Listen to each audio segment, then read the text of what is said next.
Hi, my name's Paul. I'm a student at Paterson, and mental health is basically the state of your well-being and how you feel overall about your life and school and just everything that's going on in your life. Thank you. In one sentence, I think mental health should be everyone's top priority. We go through so many different things and we react to things differently. So we should all acknowledge the importance of our psychological well-being. To summarize mental health, it determines our ability to cope through certain situations or trauma we have and affects our mentality, self-esteem, psychology, and the way we socialize. To me, mental health is just as important as physical health. In fact, they're closely intertwined with one another. Taking care of our psychological and social and emotional well-being is crucial at every stage of our life. So having open and honest conversations about mental health and mental health issues is a crucial step in breaking the stigma that exists today in many communities. To me, mental health should not be a burden that we have to carry alone. It is really difficult, but extremely important that we keep addressing and overcoming the stigma and barriers that prevent people from seeking and receiving help and support that we all deserve to get.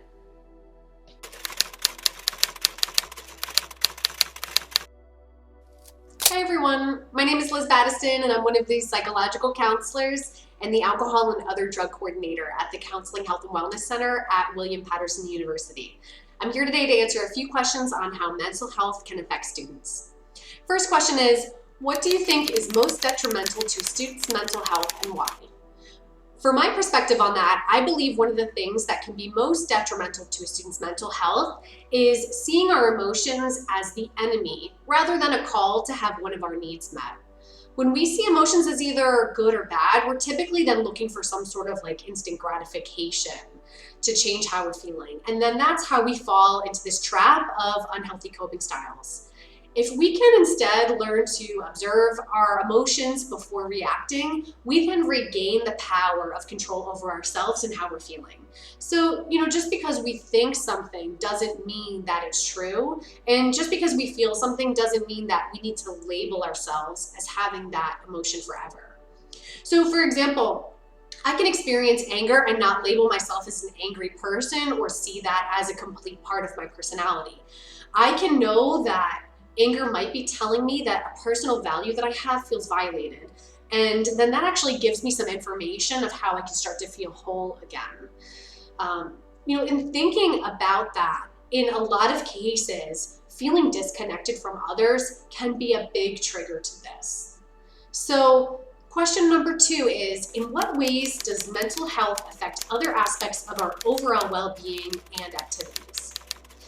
Typically, our emotional and mental health affects virtually every aspect of our well-being, right? Because how we feel in our mind and emotions can greatly affect all parts of our functioning. So think our academics, friendships, other relationships like family, intimate relationships, work, self-care, our sleep, our physical health. If we think about our emotional wellness like a pair of eyeglasses or sunglasses, depending on how clear or cloudy or in focus those lenses are, then that affects how we interpret what we're seeing. And so the exact same is true for emotions. Let's say we have 2 people who have the same exact experience, yet we have one person over here who feels emotionally healthy and another person here that does not. So their emotions, meaning their experience and how they interpret that situation and even their memory of the experience is going to be different. So some common symptoms that can be a result of neglecting our emotional wellness are having a low or irritable mood, loss of pleasure in interest of activities that we used to be once interested in, change in appetite or weight, over and under sleeping, increased or slowed physical energy, fatigue, poor concentration, or sometimes feeling incapable of success or feeling worthless. So just as our mental health can affect our ability to be motivated to engage in activities, it's reciprocal. So our level of participation in healthy activities directly then affects our mental health. If you think about your daily routine, you want to evaluate if you're feeding yourself with emotional junk food. So just in the same way that actual junk food can cause us to maybe lack some nutrients or energy or be our most healthy self, emotional junk food can do the same thing. So some examples of that would be lack of physical movement, using social media or screen time exclusively as a way to relax, staying up excessively late, wearing pajamas throughout the entire day, lacking some one-to-one communication with family and friends, or using substances to cope with how we've been feeling. Number 3, the question is, what are the signs and symptoms for recognizing students in psychological distress personally and socially? And if a student is having difficulties improving their mental health, who can they talk to, and are there any programs offered at William Paterson?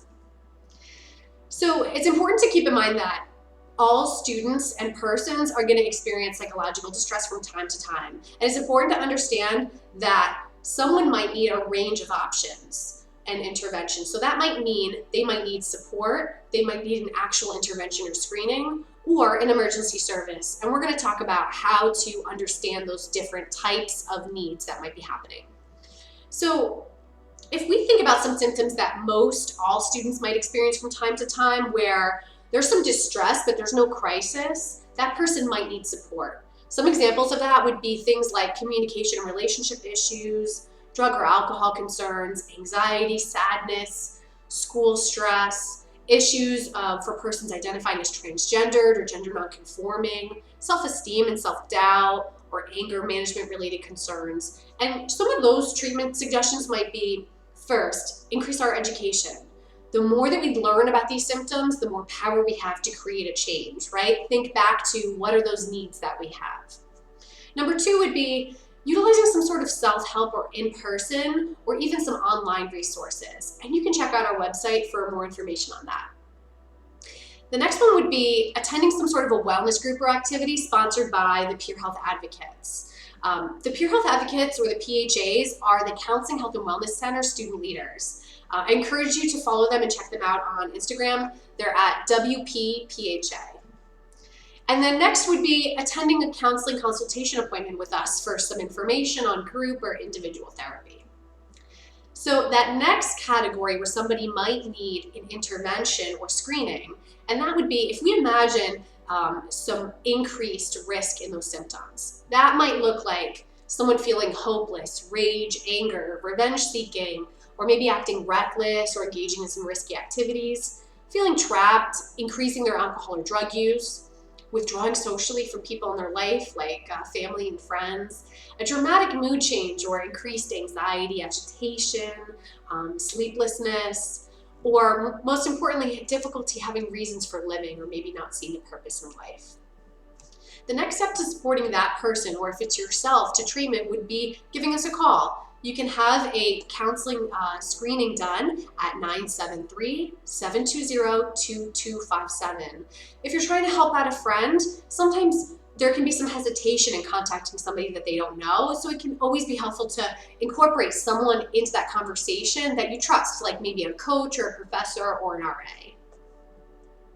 The last one would be something that might need an emergency service, and those would be the most urgent symptoms. And so that might call to mind for you things like threatening to hurt or kill themselves or somebody else, or having a means or a way to end someone's life, talking or writing about death, dying, or suicide, having aggressive or agitated behavior, especially if they might seem under the influence or intoxicated.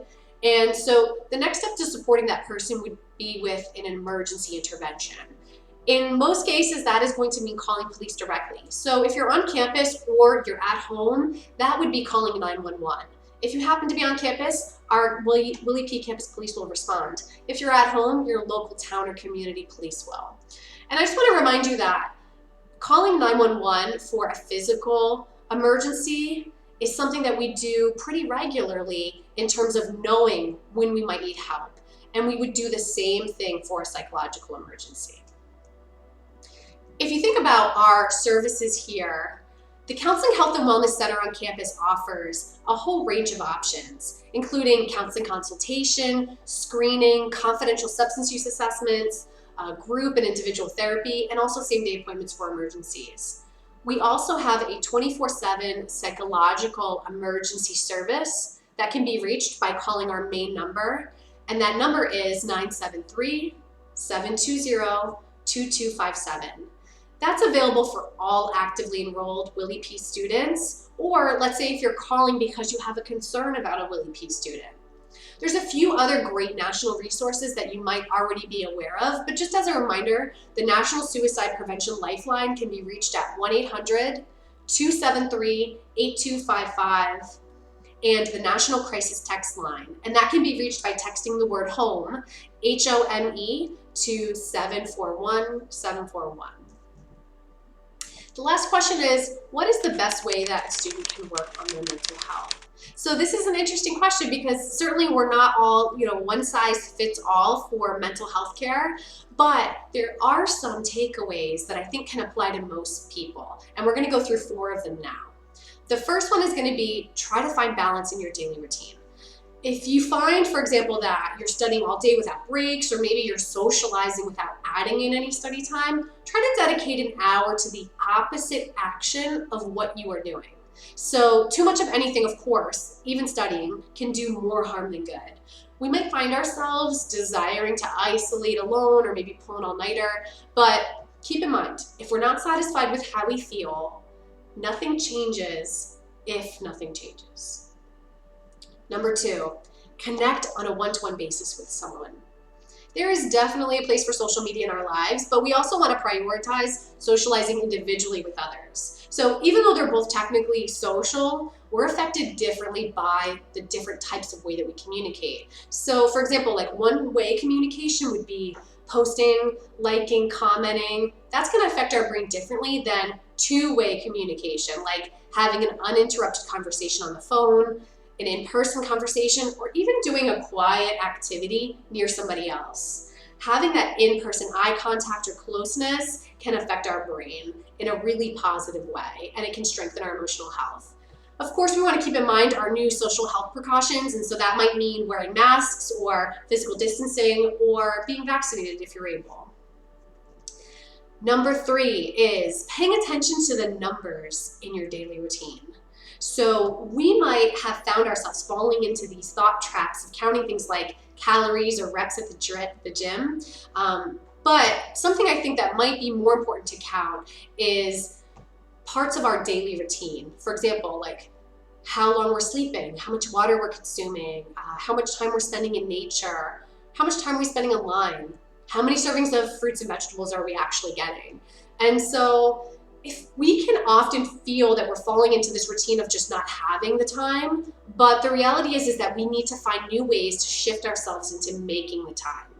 So if we can pay attention to our current patterns and routines, we get to decide then, we can identify better what's working for us, and then we have the power to let go of what's no longer serving our needs. The last, number 4, but certainly not least, is intentional breath and gratitude. So there is no mistaking the science behind incorporating mindfulness as a daily habit. Some people enjoy making gratitude lists or setting a phone reminder to take a 1-minute focused breath, or verbally communicating to people when they're grateful for them. One way to experience the best benefits of this is by adding it into your daily routine. So if you can pair breathing and gratitude with something that you already do regularly on a daily basis, like let's say brushing your teeth or washing your hands, you can add 60 minutes to increase your self-care. For example, you're washing your hands, you take 60 seconds to take a deep breath, close your eyes, do a little mental reset, and then you can list 3 things in your mind that you're grateful for. So it doesn't even need to be complicated. Sometimes if we can just ground ourselves back to the basics of things like, okay, I have access to clean water today, today is a sunny day, those can be some of the most satisfying pieces of gratitude. So overall, in all of these questions that we've answered today, I just want to keep in mind that this is just a few brief tips and tricks that can help students with their mental wellness, but of course it's not exhaustive of all personal situations. So if you're in need of some personal support or you have individual questions, we are here to help. So thanks for tuning in, and take care of your mind and body.